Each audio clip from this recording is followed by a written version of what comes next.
അപ്പോൾ നമ്മൾ എടുക്കാൻ പോകുന്നത് മീന അലക്സാണ്ടറിൻ്റെ ബ്ലൂ ലോട്ടസ് എന്ന കവിതയാണ്. അപ്പോൾ നമ്മളതിൻ്റെ ഡീറ്റെയിൽ ആയിട്ട് വേർഷൻ ചെയ്യുന്നില്ല.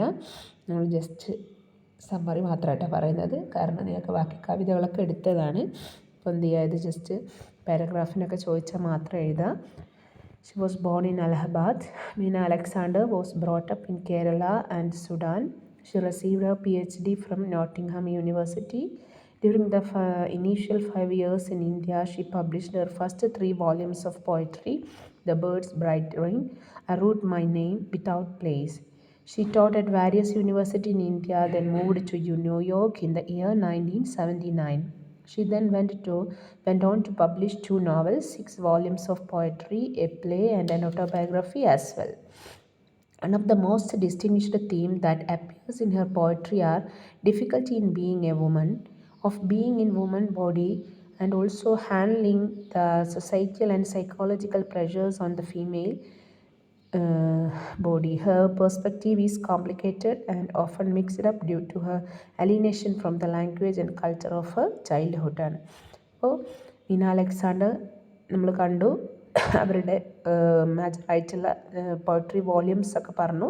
പിന്നെ അത് മാത്രമല്ല പറയുന്നത് ഒരു ഡയസ്പോറിക് ആയിട്ടുള്ള ഒരു റൈറ്ററാണ്. കാരണം ഇന്ത്യയിൽ ജനിച്ച് ന്യൂയോർക്കിലേക്ക് മൈഗ്രേറ്റ് ചെയ്യപ്പെട്ട ഒരു കവിയാണെന്നും അവരുടെ മേജറായിട്ടുള്ള വർക്ക്സിലൊക്കെ കാണുന്നത് ഒരു ബീയിങ് എ വുമൺ ആയതുകൊണ്ടുണ്ടാകുന്ന ഡിഫിക്കൽട്ടിയെക്കുറിച്ചൊക്കെയാണ് ഈ കവിതയിൽ അദ്ദേഹം പറയുന്നത്. ഓക്കെ, അപ്പോൾ ഈ ഒരു poem blue lotus it's taken from her collection rose silk. Okay, rose silk എന്ന അവരുടെ ബെസ്റ്റ് പോയട്രി കളക്ഷനിൽ നിന്നാണ് ഇതെടുത്തത്. Which where we are about to study belonging to, and it was in 1993 that she published her autobiographical memorial titled Fourth Line. ഇത്രയും ഓർമ്മിക്കുക. അപ്പോൾ ഒരു line by line പറയാൻ ആവശ്യമില്ല, കാരണം നമ്മൾ ബാക്കി എല്ലാ കവിതയും എടുത്തതാണ്. അപ്പോൾ നിങ്ങൾ ജസ്റ്റ് കവിത നോക്കുക. ഈ ഒരു ബ്ലൂ ലോട്ടസ് എന്ന ഈ കവിത നമ്മൾ പറഞ്ഞു it is belong to the rose silk. It was published in 2004 ആണ്. ഇതിൽ ഒരു ഫീമെയിൽ ആയിട്ടുള്ളൊരു സ്പീക്കറാണ് അല്ലേ. And she undertakes the journey in to past and this journey unveils the picture of the ancestress and homeland. അതായത് ന്യൂയോർക്കിലിരിക്കുന്ന നമ്മുടെ Meena Alexander അവരുടെ പാസ്റ്റിലേക്ക് അവരൊരു തിരിച്ചു പോക്കാണ് നമ്മൾ ഈ കവിതയിൽ കാണുന്നത്. അങ്ങനെ അതിലൂടെ അവരുടെ ആൻസെസ്റ്റേഴ്സും അവരുടെ ഹോം ലാൻഡിനെയൊക്കെ എന്ത് ചെയ്യാണ് നമ്മുടെ മുന്നിലേക്ക് തുറന്നു കാട്ടുകയാണ് ചെയ്യുന്നത്. അപ്പോൾ ഫസ്റ്റ് സെക്ഷനിൽ നമ്മൾ കാണുന്നത് she is communicating her feelings of unbelongings ആണ്. അവളതല്ലാതായി മാറിയതിൻ്റെ അൺബിലോങ്ങിങ്സിനെ കുറിച്ചാണ് ഈ ഒരു കവിതയിൽ ഫസ്റ്റ് തന്നെ പറയുന്നത്. അവർ പറയാണ് എന്താണ്, when she remembered about the red soil of Pamba river in Kerala, and she remembers the spiritual residence ആണ്. അതായത് അവരുടെ പമ്പ റിവറിനെ കുറിച്ചും അവിടെയുള്ള റെഡ് സോയിലിനെ കുറിച്ചൊക്കെ ഇങ്ങനെ ഓർമ്മിക്കുന്നതും അതേ അവസരത്തിൽ ന്യൂയോർക്ക് റിവർ ബാങ്കിനെയും അവരൊരു കമ്പാരിസൺ നടത്തുകയാണ്.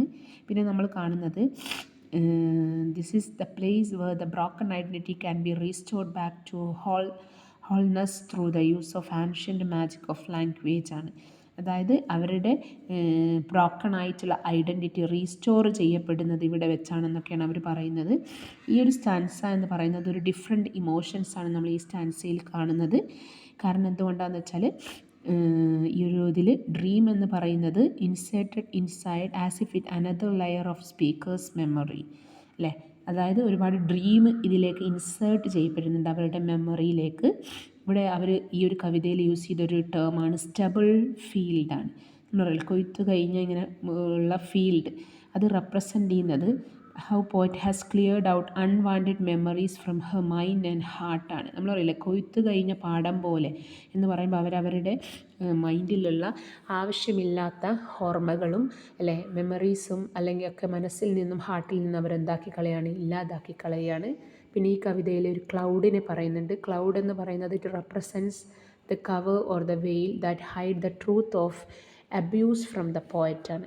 ഒരു ക്ലൗഡ് എന്ന് പറയുന്നത് റെപ്രസെൻ്റ് ചെയ്യുന്നത് ഒരു മറയാണ്, ഒരു വെയിലാണ്. അതെന്ത് ചെയ്യുന്നു, ഇറ്റ് ഹൈഡ് ദ ട്രൂത്താണ്. ഓക്കെ, അതാണ് അവിടെ ക്ലൗഡ് കൊണ്ട് ഉദ്ദേശിക്കുന്നത്. പിന്നെന്താണ്, അബ്യൂസ് എന്ന് പറയുന്നത് അവിടെ റെപ്രസെൻ്റ് ചെയ്യുന്നത് മൗണ്ടെയിനാണ്. പിന്നെ Poet tries to uncover these memories from her mind and the cloud stands in her way. ഇവിടെ കവി നമ്മൾ കാണുന്നത് ഈ ഒരു കവിതയിൽ തൻ്റെ മെമ്മറീസ് അവരിങ്ങനെ പുറത്തേക്ക് അൺകവർ ചെയ്ത് കൊണ്ടുവരാൻ ശ്രമിക്കുമ്പോഴൊക്കെ ക്ലൗഡ് വന്നുകൊണ്ട് അവിടെ എന്ത് ചെയ്യാണ്, ഒരു ഹിൻഡ്രൻസ് ഉണ്ടാക്കുകയാണ്. അതായത് ഓർമ്മിക്കാൻ പറ്റാത്ത രൂപത്തിൽ, തൻ്റെ ഓർമ്മകൾ പൂർണ്ണമായി തൻ്റെ മനസ്സിനുള്ളിലേക്ക് കടന്നു വരാത്ത രൂപത്തിൽ ക്ലൗഡ് വന്ന് അവിടെ തടസ്സം നിൽക്കുന്നതായിട്ടാണ് പറയുന്നത്. പിന്നെ നമ്മൾ കാണുന്നത് പിന്നെ അവർ പറയുന്നു, ഇപ്പോൾ എൻ്റെ മൈൻഡ് എത്രമാത്രം ക്ലിയർ ആണ്, എപ്പോൾ അണ്ടിൽ ദീസ് മെമ്മറീസ് സ്റ്റാർട്ടഡ് റീസർഫൈസിങ്, അവസാനം ഈ ഓർമ്മകളൊക്കെ അവരുടെ പുറത്തേക്ക് വരാൻ തുടങ്ങിയപ്പോൾ എന്ത് ചെയ്യാണ്, ഹെർ മൈൻഡ് ബിക്കം ക്ലിയർ ആണ്. അപ്പോൾ അവിടെ പറയുന്നു, this is when she loses clarity in her life, the memories come back and hurt her, അവളുടെ മനസ്സിനുള്ളിലേക്ക് പിന്നെയും ഓർമ്മകൾ വന്ന് അവളെ വേദനിപ്പിക്കുന്നതായിട്ട് തോന്നുകയാണ്. പിന്നെ നമ്മൾ കാണുന്നത് സെക്കൻഡ് പാർട്ടിൽ പോയറ്റ് എന്ത് ചെയ്യുന്നു, explore a space for memory in the poem. She attempts to identify herself and she makes herself as a woman in writing in a foreign land. യൂറോയ്ക്ക് പോലെയുള്ള ഒരു ഫോറിൻ ലാൻഡിലിരുന്ന് എഴുതുന്ന ഒരു സ്ത്രീയുടെ ഐഡൻറ്റിറ്റിയെക്കുറിച്ചാണ് പിന്നെ അവർ പറയുന്നത്. Poet attempts to answer the question of identity and belonging and search for a stone, shelter and hovel of straw or even a sperm out of which the life of a man and woman begin. പിന്നെ poet പറയുന്നത് അവരവരുടെ ഐഡൻറ്റിറ്റിയെക്കുറിച്ചുള്ള ക്വസ്റ്റ്യൻസിനുള്ള ഒരു answer കൊടുക്കാൻ നോക്കുകയാണ്. എന്നിട്ടോ അവരിങ്ങനെ ഒരു ബിലോങ്ങിങ്സിന് വേണ്ടി, അതായത് ഇവിടെ അവർക്ക് തോന്നുന്നത് ഒരു ബിലോങ്ങിങ്സ് ഇല്ലാത്തൊരു രൂപമാണ്. അപ്പോൾ അവരെന്ത് ചെയ്യുന്നു, ഒരു എന്താ പറയുക, ഒരു ഷെൽട്ടറിന് വേണ്ടി, തങ്ങളുടെ നിലനിൽപ്പിന് വേണ്ടിയുള്ളൊരു ഷെൽട്ടറിന് വേണ്ടിയുള്ള ഒരു നെട്ടോട്ടമാണ് നമ്മൾ ഈ ഒരു കവിതയിൽ കാണുന്നത്. somewhat ഡിഫിക്കൽട്ട്, അതുകൊണ്ടാണ് ഞാൻ ഓരോ ഡീറ്റെയിൽ ആയിട്ട് പറയാത്തത്. പിന്നെ നമ്മൾ കാണുന്നത് അവിടെ ഒരു നൊസ്റ്റാൾജിയ കാണുന്നുണ്ട്.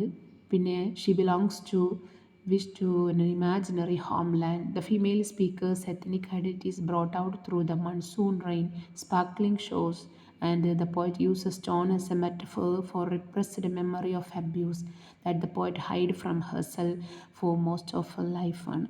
പിന്നെ അവർ പറയുന്നത്, അവിടെ കവി പറയാണ്, ഞാനിവിടെ എൻ്റെ റിപ്രസ്ഡ് ആയിട്ടുള്ള മെമ്മറീസ് ഓഫ് അബ്യൂസാണ്, എനിക്ക് ഓർമ്മിക്കാൻ ഇഷ്ടമില്ലാത്ത അങ്ങനെയുള്ള ഓർമ്മകളൊക്കെ ഷീ ട്രൈസ് ടു ഹൈഡ് ആണ്, അവളിങ്ങനെ മറക്കാൻ ശ്രമിക്കുകയാണെന്നും, അതുകൊണ്ടാണ് ഈ പോയത്തിൻ്റെ തുടക്കം അവരെന്ത് ചെയ്യുന്നുണ്ട്, വലൈസ് സ്റ്റീവൻസൺ എന്ന അമേരിക്കൻ പോയറ്റിൻ്റെ 2 ലൈൻസ് കോട്ട് ചെയ്തുകൊണ്ടാണ് ഈ പോം സ്റ്റാർട്ട് ചെയ്യുന്നത്. അതിൽ പറയുന്നൊരു കൊട്ടേഷനാണ്, it is not enough to cover the rocks with the leaves. അതിൽ നമ്മുടെ വലൈസ് സ്റ്റീവൻസൺ പറയുന്നുണ്ട്, നമുക്ക് റോക്സിനെ ലീവ്സ് കൊണ്ട് കവർ ചെയ്യാൻ പറ്റില്ല എന്നുള്ളൊരു കാര്യം. That suggest that the memories or repressed memories of abuse within one subconscious mind can be kept hidden for a long എന്ന് പറഞ്ഞു കഴിഞ്ഞാൽ അതിനർത്ഥം നമ്മുടെ ഓർമ്മകളും നമ്മുടെ റിപ്രസ്ഡ് ആയിട്ടുള്ള മെമ്മറീസൊന്നും, അല്ലെങ്കിൽ നമ്മുടെ അബ്യൂസീവായിട്ടുള്ള മെമ്മറീസൊന്നും നമുക്ക് കുറേ സമയം കുറേ കാലം എന്ത് ചെയ്യാൻ പറ്റില്ല, നമ്മുടെ സബ് കോൺഷ്യസ് മൈൻഡിൽ നമുക്ക് കീപ്പ് ചെയ്യാൻ പറ്റില്ലെന്നാണ്. It is bound to resurface at some point of time in one's life. കാരണം അത് ഒരു പോയിൻ്റ് ഓഫ് ടൈം എത്തുമ്പോൾ അത് പുറത്തേക്ക് വരുമെന്നും, by the end of the poem the leaves have cleared from the rocks. ഇവിടെ നമ്മൾ കാണുന്നത് പോയത്തിൻ്റെ അവസാനം കവി പറയുകയാണ്, ഞാൻ മറച്ചു വെച്ച ഇലകൾ റോക്കിൽ നിന്ന് എന്ത് ചെയ്യാണ്, പിന്മാറിപ്പോവുകയാണെന്ന് പറഞ്ഞാൽ അവിടെ റോക്ക് കാണിക്കുന്നത് അവരുടെ റിപ്രസ്ഡ് ആയിട്ടുള്ള മെമ്മറീസാണ്. അപ്പോൾ അതൊക്കെ പുറത്തേക്ക് വരാൻ തുടങ്ങിയിരിക്കുന്നു. എനിക്ക് എൻ്റെ ഓർമ്മകൾ, അല്ല എൻ്റെ അബ്യൂസീവായിട്ടുള്ള ഓർമ്മകളൊന്നും എനിക്ക് ഉള്ളിൽ വെക്കാൻ പറ്റുന്നില്ല. Years after the abuse the stones or the rocks finally have tongues and she is unable to reflect on those painful memories now. അങ്ങനെ വർഷങ്ങൾക്ക് ശേഷം എന്ത് ചെയ്യാൻ തുടങ്ങുന്നതാണ്, ആ സ്റ്റോൺസ് ആൻഡ് റോക്സ് കാണിക്കുന്നത് അവരുടെ റിപ്രസ്ഡ് മെമ്മറീസാണ്. ദ ബിഗാൻ ടു ടോക്കാണ്, അവർ സംസാരിക്കാൻ തുടങ്ങുകയാണ് എന്ന് പറഞ്ഞാൽ അവരുടെ ഉള്ളിലേക്ക് ആ ഓർമ്മകൾ ഇങ്ങനെ തിരിച്ചു വരികയാണ് ചെയ്യുന്നത്.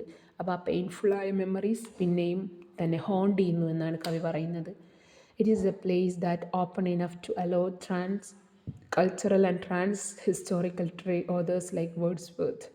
അപ്പോൾ ഇവിടെ എന്ത് ചെയ്യാണ്, നമ്മൾ പറയില്ലേ, കൾച്ചറുകൾ തമ്മിലും ഹിസ്റ്ററികൾ തമ്മിലൊക്കെയുള്ള ഒരു ഇതാണ് നമ്മൾ കാണുന്നത്. എന്ന് പറഞ്ഞാൽ കവി ന്യൂയോർക്കിലാണ് ഇരിക്കുന്നതെങ്കിൽ പോലും കവിയുടെ ആ ഓർമ്മകൾ ഇപ്പോഴും കവിയെ ഹോണ്ട് ചെയ്ത് കൊണ്ടിരിക്കുകയാണെന്നാണ് പറയുന്നത്. പിന്നെന്താണ്, സ്പീക്കർ എന്ത് ചെയ്യുന്നു? Poetic ancestors or to relieve a comfort her self.